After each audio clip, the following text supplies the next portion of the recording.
In what year did you lay down your parameters for speaker design? Did I lay them down? That was 1960 the work started.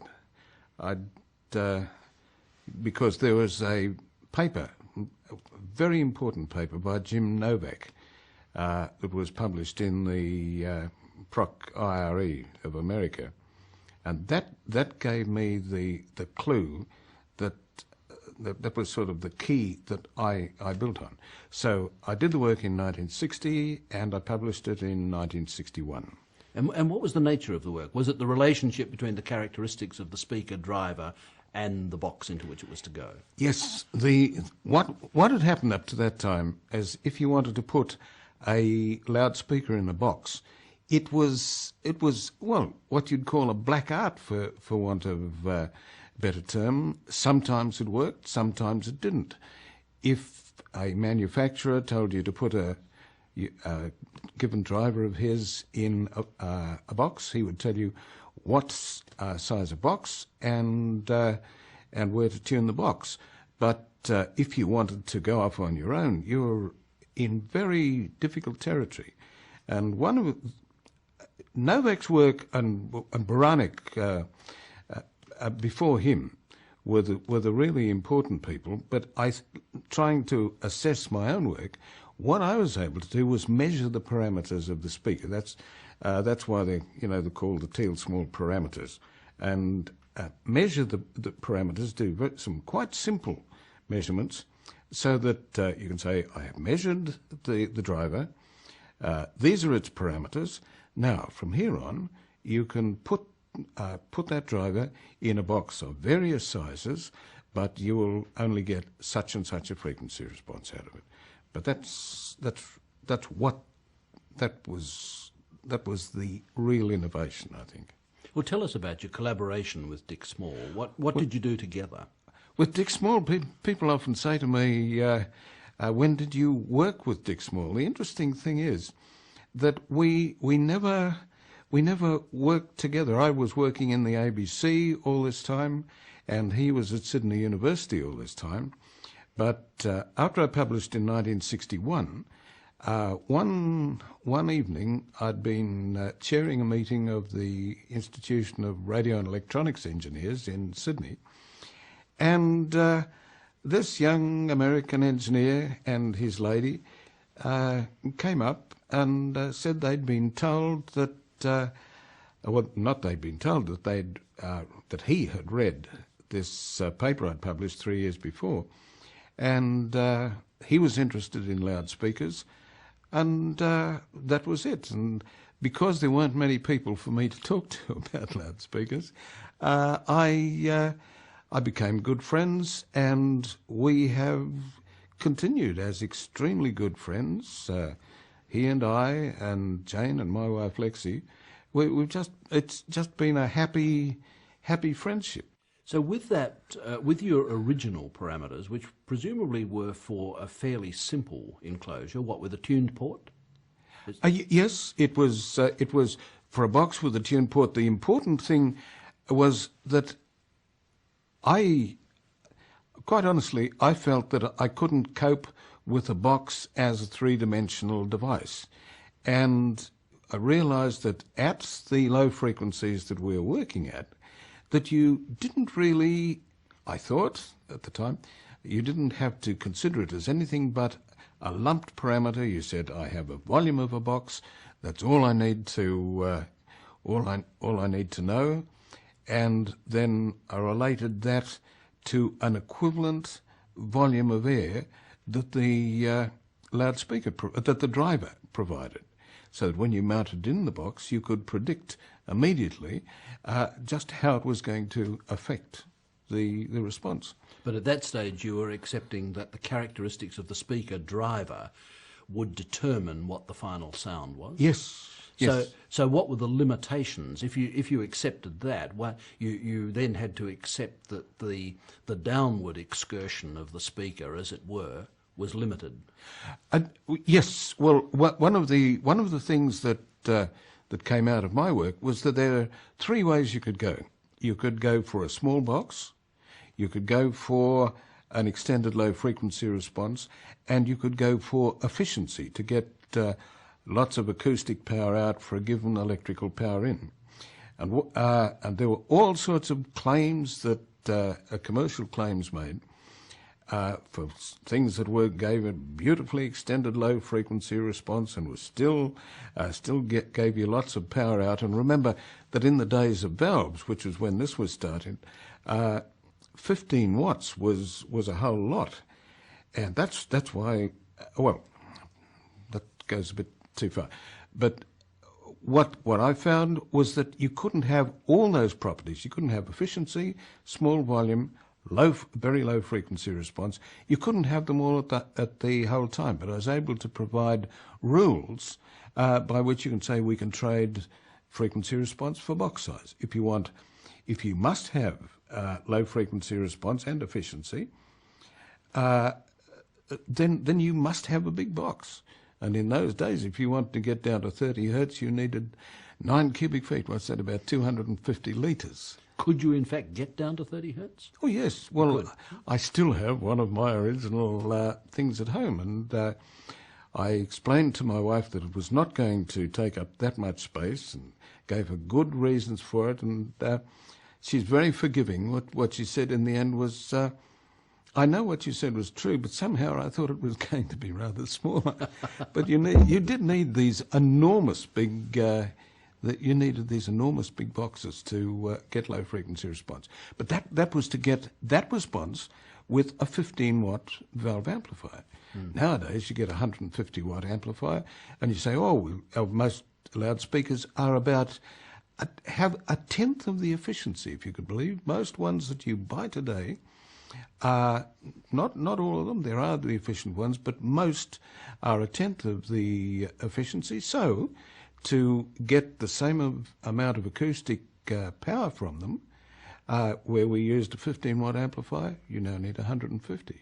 When you were laying down the parameters for speaker design, what did you see as the ultimate? What is the ultimate speaker?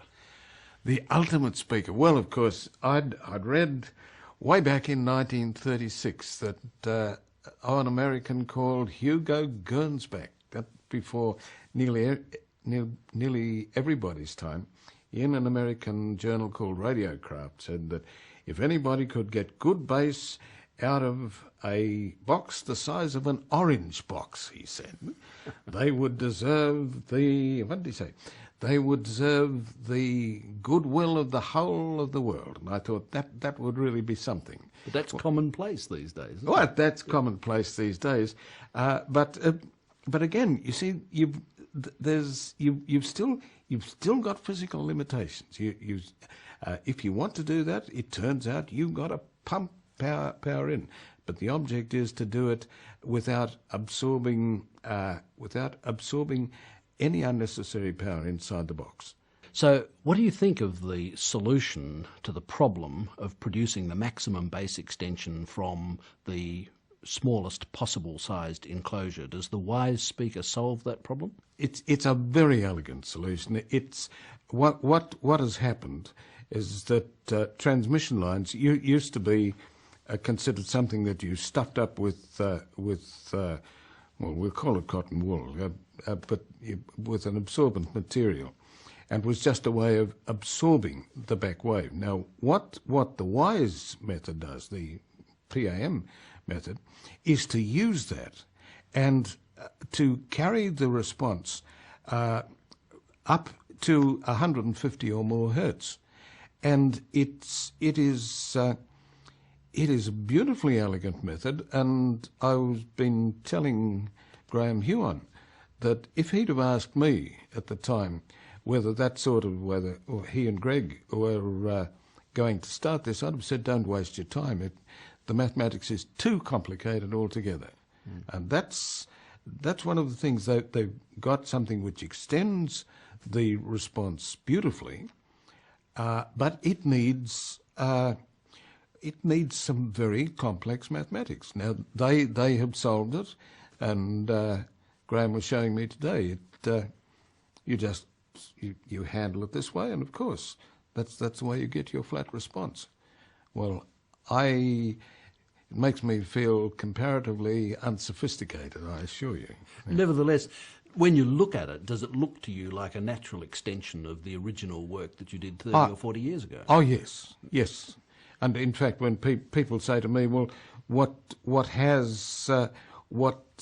things have happened since 1961 in loudspeaker design, and this I would say, I mean, apart from the use of different materials like neodymium-boron iron magnets and things like that, that's change of materials. But this, as far as I'm aware, and I hope I'm right, this is the first new conceptual innovation that's come in loudspeakers.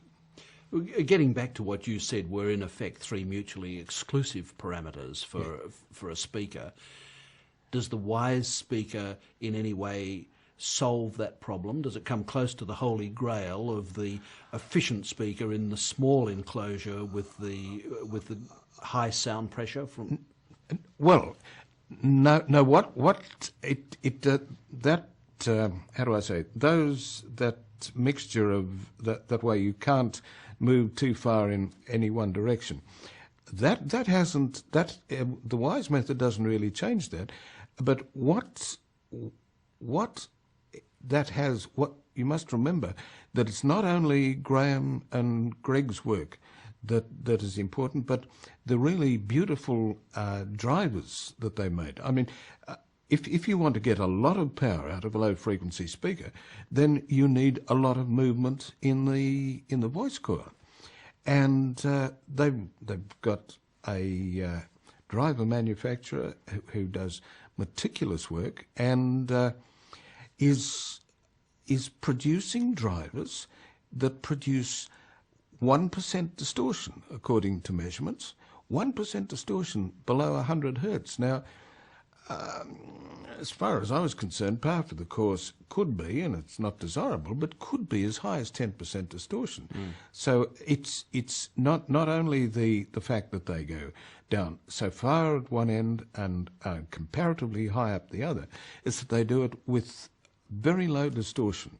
And that's one of the things that gives it that openness of very hard, dreadfully hard to convey what things sound like every time you try to describe it. It sounds a bit false somehow or other, but well, we know what we don't want to hear. We don't want to hear that rumbly, woofly bass with the long overhang, and so you want the bass notes to hit you and then stop. You know, that hard hit from the bass. That's right. And that's what these speakers seem to give. Yes, they do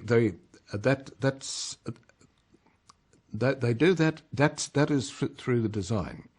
The lack of distortion comes from the quality of the drivers. There are the two. It's the combination of the two things. But it wouldn't matter how good the drivers were if you didn't have this lovely design that makes the thing makes the frequency response absolutely right.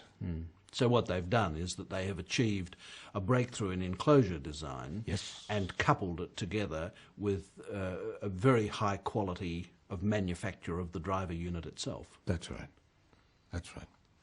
And as the grand old man of speakers, when you listen to them, what do they do to you? Well, what do they do to me? Well, we heard it. We heard them this afternoon, and there's they call the thing a profunda, and it's a beautiful name. It combines the word of a profound bass with a sound like thunder, and I've always had a rule about high quality sound, is that it should always sound bass light until somebody hits a bass drum. Yes, and that's the test, and that's that tight bass and going right down. That's which is. You can get nice sound if you only go down to 50, 60 hertz. But if you get that extra octave down to 30 or 25, or I believe that they go down to 18 actually, and produce this high sound pressure level. It's